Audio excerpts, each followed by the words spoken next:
Hello everyone and welcome back to a brand new video and welcome to day 75 of our F225 hot lap and track guides. Yes, we return this weekend here to Mexico City and of course the Mexican Grand Prix at the Autódromo Hermanos Rodriguez. Of course, if you missed out on the video that went live a couple of days ago from the Circuit of the Americas, I would highly recommend going back and checking it out. Of course, Mexico again is another venue where we've never seen Formula 2 venture.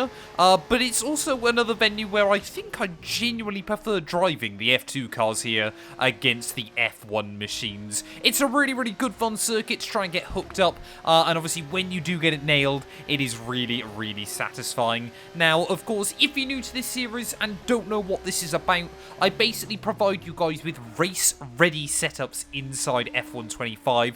I talk you around the circuits, what gears you want to be using, where your braking markers should be, and any other kind of useful nuggets of information I can provide. And then last but not least, I leave you with a hot lap. Of course, as always, timestamps will be linked down below if you just want to head to a certain part of this video. A massive thank you to everybody for their continued support on this series. We've obviously already done all of the F1 setups, all of the F1 wet setups. We've only got a handful left of the F2 setups as well inside this game. I'm going to go through, I'm going to update some of the F1 ones as well, with obviously more and more knowledge that we've picked up of the game throughout the course of the cycle. But yeah, I've still got a few more ideas up my sleeve for things I want to bring to the series as well. Like I said though, timestamps will be linked down in the description below. If you do go on to enjoy, if you do find this video helpful, please do make sure you leave a like, get yourself subscribed, because we are very close to 15k subs as well at the moment. But yeah, without further ado, let's head out onto the track. Well, making our way then down in towards the final corner, second gear on the way in. Then you don't want to try and run the shortest run back to the line.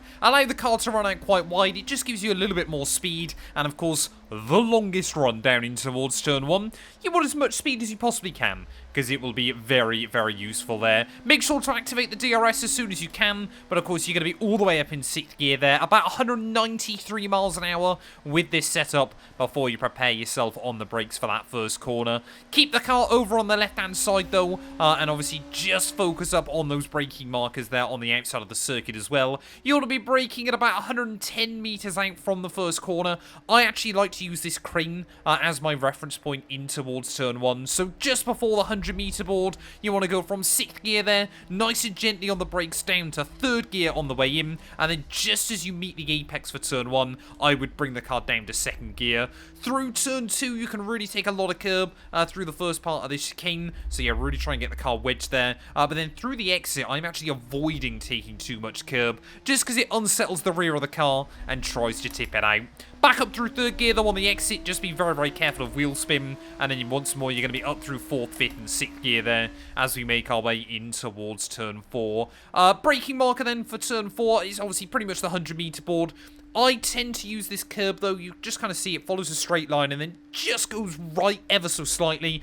Just braking before that, straight line braking into the corner though, don't follow the curb to the outside of the venue. You want to bring it in because it helps you obviously just bring the car towards the apex. 2nd gear though, ready for turn 4, and then try and get the car as far over to the left as you can, ready for turn 5. Again, try not to take the sausage curb, otherwise you'll unsettle the rear of the car, and then make sure you get it wedged over this tram track on the outside there. 3rd gear very temporarily before you back down to 2nd once more. Make sure you try and double apex this, but more important that you get the 2nd curb, and then once again wedge the car over the curb like a tram track once more. You're going to bring the car up to 4th gear though as we make our way in towards the S's, and you're going to leave it in 4th gear throughout these next complex of corners. A bit of a blend through the first part, try to get as much of the car over the inside curb as you can through the first part, and then again through the second. Completely flat out through here, completely flat out through this next one as well. In race trim, I would blend out slightly for this final right-hander there, but again, in qualifying, completely flat, and then up to 5th gear through the exit as you are still completely flat out there. Activate the DRS, bring the car back over to the left-hand side of the circuit, ready for the final sector of the lap, and then you're braking just as you go over the start of this curb in, obviously down to 3rd gear there, right at the 100-meter board. Attack this apex curb as best as you can, leave the car in third gear there, allow it to run wide through the exit, bring the car over to the right-hand side, and then just as you get to the start of this curb, again on the anchors, down into second gear there. You can be really, really aggressive, though, with the curb through this final sector, so make sure you're getting the car wedged over those sausage curbs as best as you can. Just be careful you don't run wide on the exit. Third gear temporarily, though, before you back down to second once more. Throw it into that final corner, and then really try to make sure you take a nice short run back towards the start-finish line. And there we go. That is going to be a lap of the Mexican Grand Prix circuit. Like I said, I actually find this place more fun to drive with the F2 car than the F1 machine inside F1 25. I think it's down to just how much curb you can take as well, but it's just a bit more fun to kind of chuck the car around, and especially through the S's, really, really satisfying when you keep it fully hooked up. Let's head back to the pit lane though, and I'll talk you guys through the setup.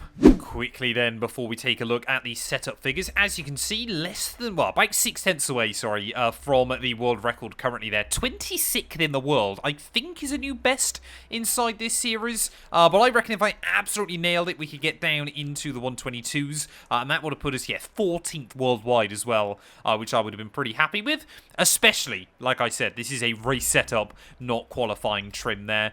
Taking a look though, first of all, 25/16 for your wing angle, a lot bigger range than I would normally run inside this game, but it just means you've got the straight line speed down in towards turn 1, down in towards turn 4, but you have still got the rotation through the front end as well, through that tricky middle sector. And then of course sector 3 as well, although it's incredibly low speed, it is still brutal inside this game. 160 though for your on and off throttle differential, again just allows the back end to pivot around a little bit, but not too badly there of course on the off throttle, and then on throttle diff you always keep completely locked with the F2 car. It's just the quickest way to go inside this game. Completely minimum camber and toe angles, though. Again, that is just the default with the F2 cars inside F1 25. 37.9 for your front and rear suspension, 13.14 for your anti-roll bars there, and then 20.47 for your ride height. Again, it obviously just allows the rear end of the car to squat slightly through traction zones, especially through the exit of the S's. You want the car to be able to kind of squat on the rear end as well, just to rotate it through. Quite firm anti-roll bars, though, around here as well, so you're allowing a little bit, but not too badly.